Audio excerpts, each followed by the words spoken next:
welcome back to A Day in the Life. Today we're talking about all of the books I want to read in June. The list is insane, but a girl can dream. I'm going to start off with books that I own that I need to read. Some of these have been on my shelves for a while. Some of them are newer, but I need to read them. There's also a few arcs that I need to read that are coming out in July, and I'm always determined to finish arcs before the month that they come out in, so I need to read those. And obviously we need to talk about some new releases that are coming out in June because there is some good ones that I am going to do everything in my power to read. We'll see how it goes. Let's start with the books that landed on my list for my TBR jar picks.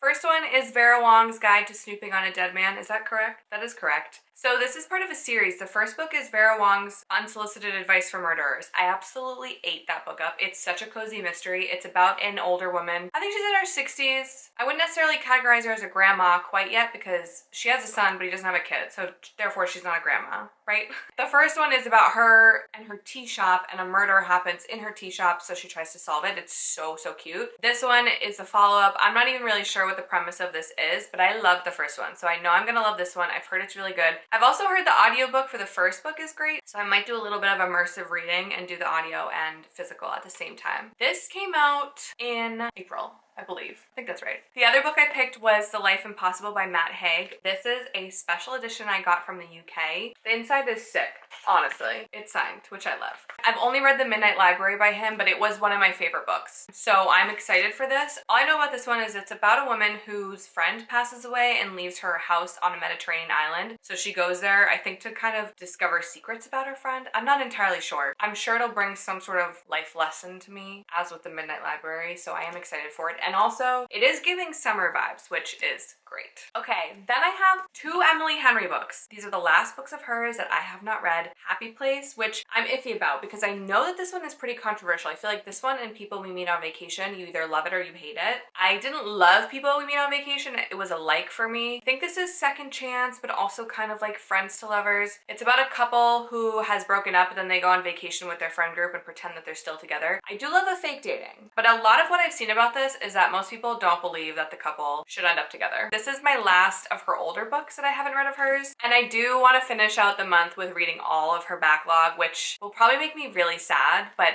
I just want to do it. I love her so much. I've heard mixed things about this one too, but I loved Seven Husbands of Evelyn Hugo, which a lot of people are comparing this to, so I think I'm gonna love this one either way. I do love a dual timeline. I've heard that there is still plenty of romance in this. I think it'll be good. I think it'll be one of those books where people just expected more lovey-dovey fluff, and that's just not really what Emily Henry does anyways, so I'm still excited for it, even though the hype is all over the place. An older book on my list is Educated. So I've already started reading this. This is my workbook club pick, and it has been on my list for a while. I've just never wanted to pick it up. I want to love memoirs, and when I read them, I love them, but I'm never in the mood. I don't know what that's about, but just the truth. Same thing with nonfiction. Actually, I don't even really want to read nonfiction. I made it a goal this year to read 5 nonfiction books. We'll see if that even happens. I just don't like the genre. I don't really like self-help. Then it's harder to find nonfiction that's not self-help. I digress. I'm going on a tangent. This is about a woman who grew up in Idaho, family of 7 kids. I think they're a Mormon family, but it's an extreme Mormon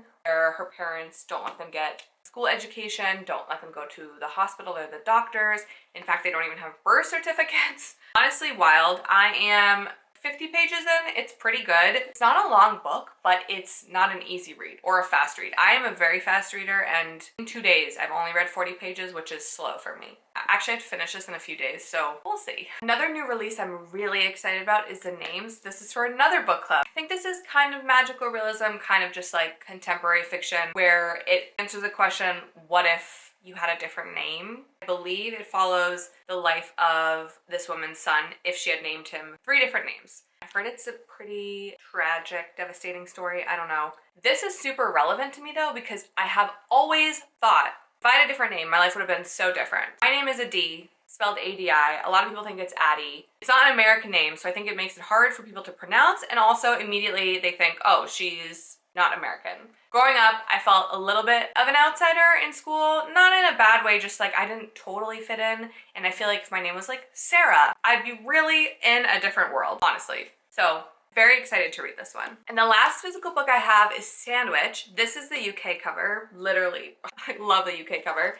I picked it up, thought it was so cute, and then after I brought it home, I realized it was a burnt toast with a bikini on it. This follows a dysfunctional family on their, I think it's an annual trip to Cape Cod. I'm from Massachusetts, I live in Boston, I've been to the Cape quite a few times, so this will be a fun read for me just from that perspective. It's also around 200 pages. I really think, just based off what I've recently read and some of these books in the list, it'll be nice to have a short little cutie book. Okay, as for the 3 arcs I have to read, they're all on my Kindle. 2 romances, 1 thriller. The thriller is We Won't All Survive by Kate Alice Marshall. I've actually only read 1 book of hers, The Killing Cold. I read that earlier this year and I loved it. It was a super easy read. I'm just assuming this one will also be an easy read. And I need some thrillers thrown in here. I don't have any on the list so far, which is kind of crazy. I have a motto where I don't really look up the premise of a thriller before reading it because I think that usually that kind of ruins it. So I'll just look at like maybe 5 words about what it's about. This is about people who enter a survivalist style reality show, and when they get there, they all get trapped on set. Honestly, incredible. I'm also in the middle of binge watching some older Survivor seasons in preparation for season 50 because I'm a little bit behind. This is like kind of perfect timing for me to read this.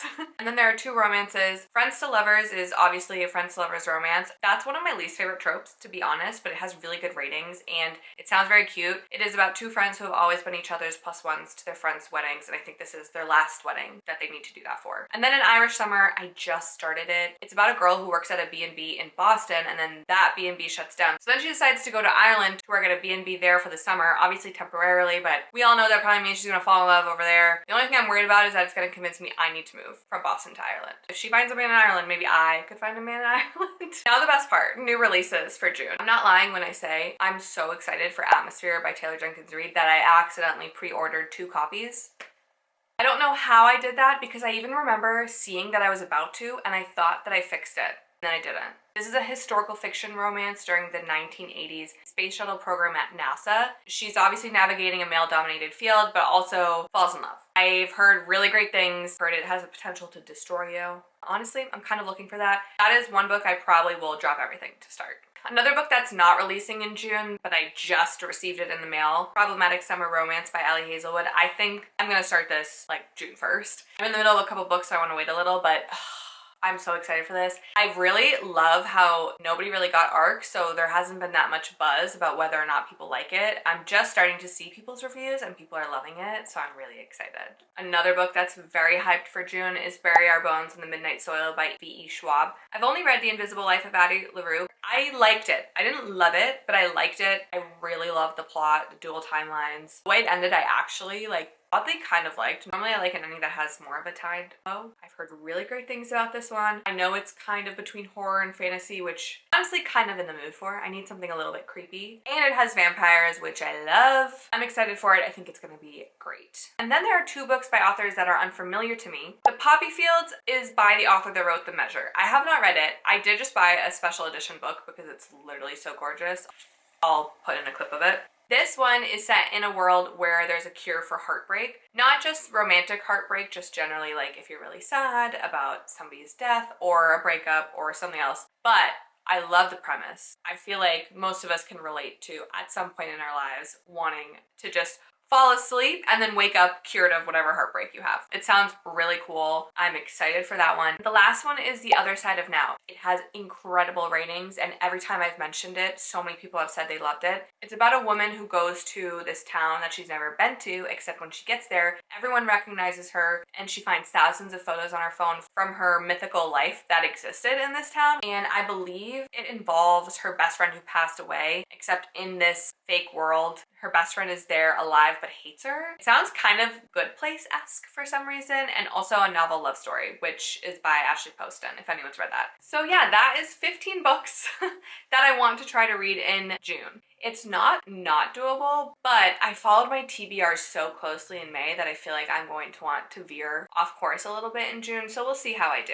Let me know in the comments which book you're most excited to read in June, and if you feel like sticking around, subscribe to my channel. Thanks for hanging!